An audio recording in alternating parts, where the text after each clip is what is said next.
The fire is small. Dry reeds along a bike path. A thin column of smoke rising in the July heat near the Tiber River. Firefighters arrive quickly. It's not a serious blaze. The kind of thing that gets called in by a neighbor, handled in 20 minutes, and forgotten by dinner. But in the soot they find bones.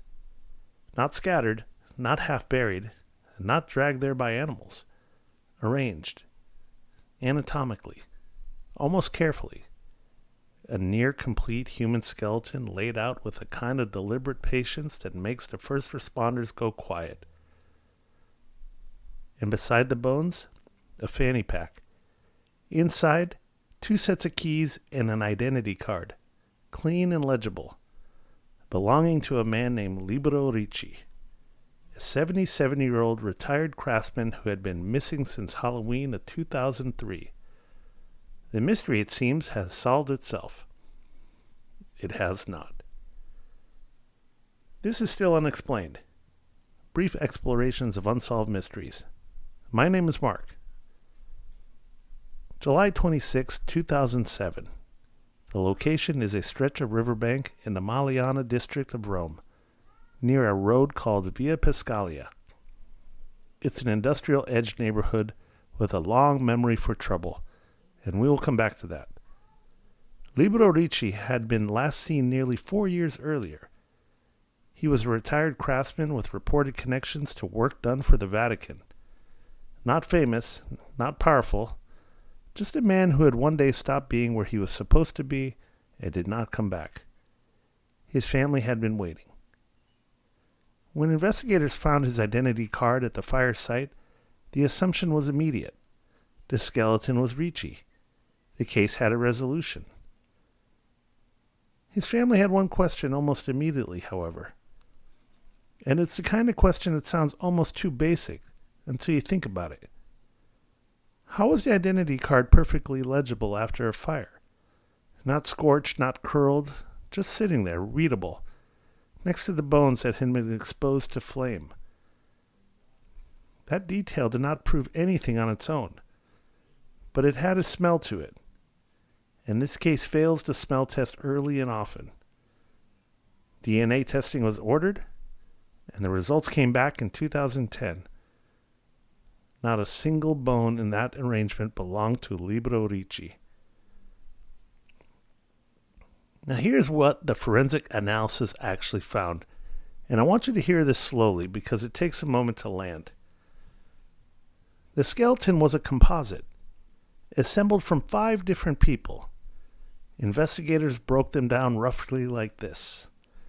A woman between 45 and 55 years old who had died sometime between 2002 and 2006, whose skull, spine, and ribcage formed the structural core.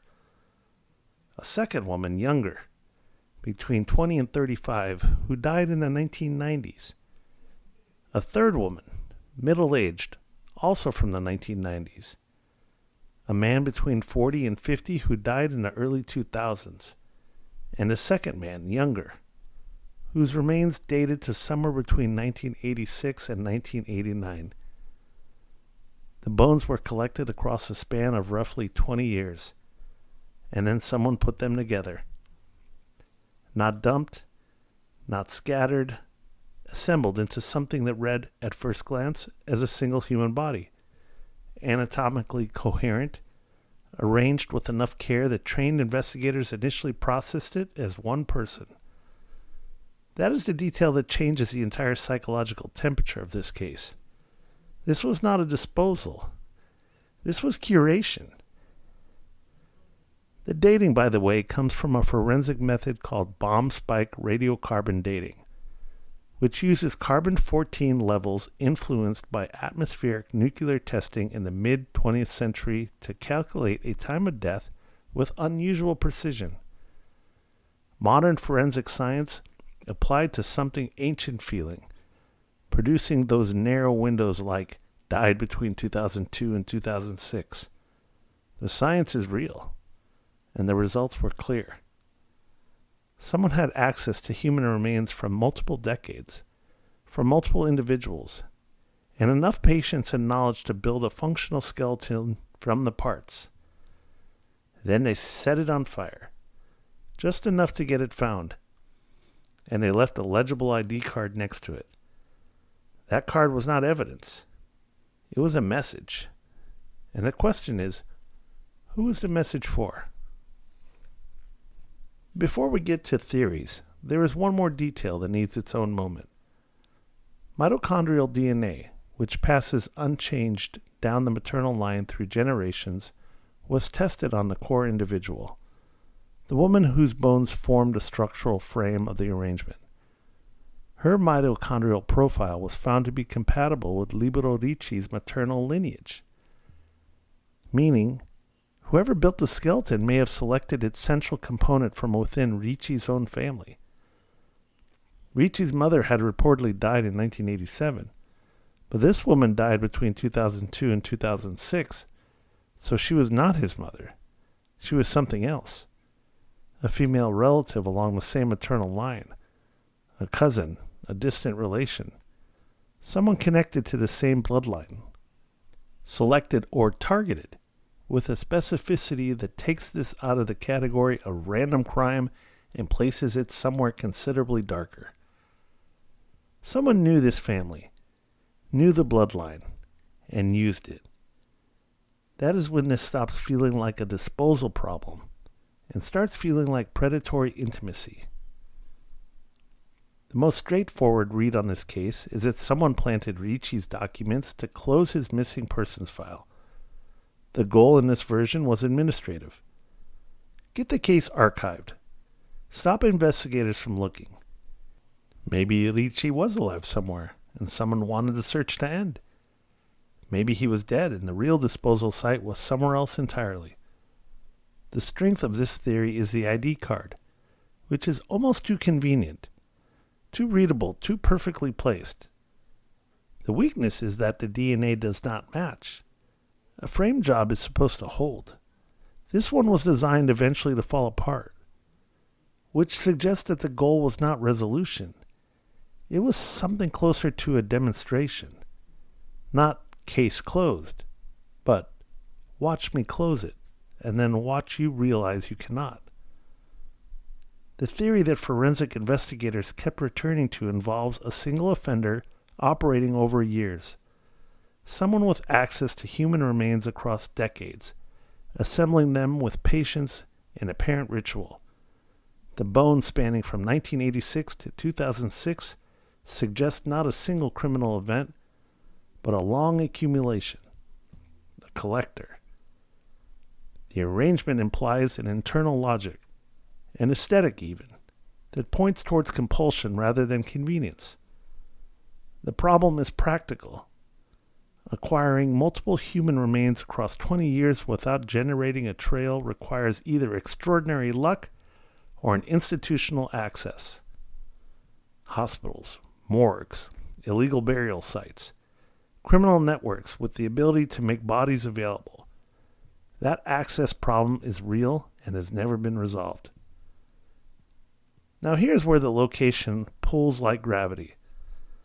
The Magliana district is historically associated with the Banda della Magliana, a Roman criminal syndicate whose shadow falls across some of Italy's most notorious unsolved cases, including the disappearance of Emanuela Orlandi and the death of banker Roberto Calvi, found hanging beneath Blackfriars Bridge in London in 1982. Criminal networks have comfort zones. They return to familiar geography. A disposal site along the Tiber in Magliana is consistent with a history of things being left there because the area already absorbs darkness. The weakness is that organized crime usually does not want bodies found, not staged, not lit on fire and left with the identification. The theatricality here is personal in a way that organized crime disposal usually is not. And then there is the theory that makes your shoulders tighten without you noticing. The mitochondrial match to Ricci's lineage points towards someone who knew the family, specifically, intimately. In this version, the central bone structure was not chosen randomly, but selected. A maternal line relative of Ricci, identified, acquired, placed at the center of the arrangement, The ID card then becomes not a decoy but a letter, written in bone and carbon, addressed to the Ricci's family and signed with their own blood. The weakness is that the mitochondrial compatibility can be broad across large family branches, and without identifying individual female 1 directly, the connection remains suggestive rather than confirmed.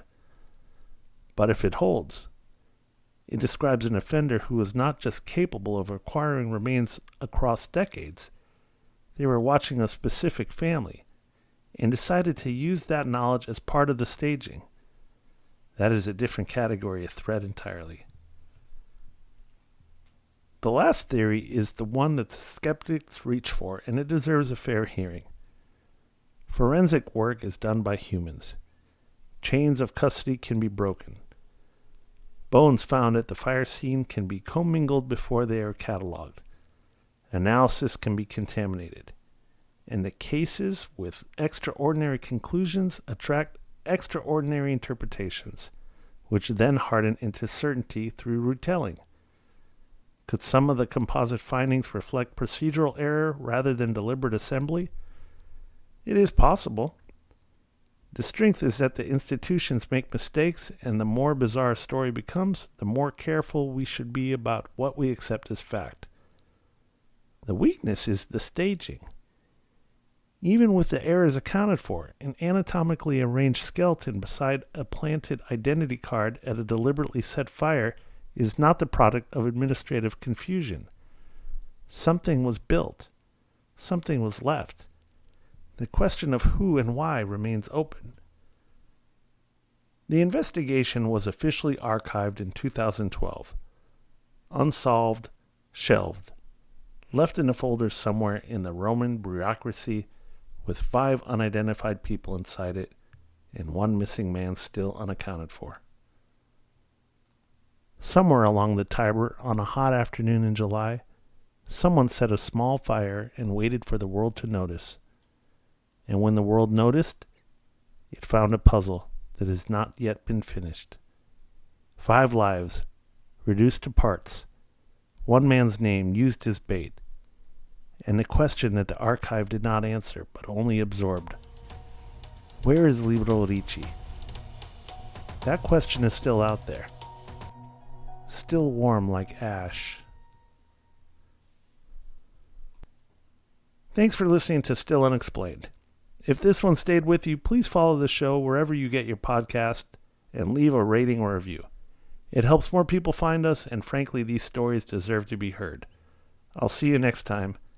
Thanks for listening.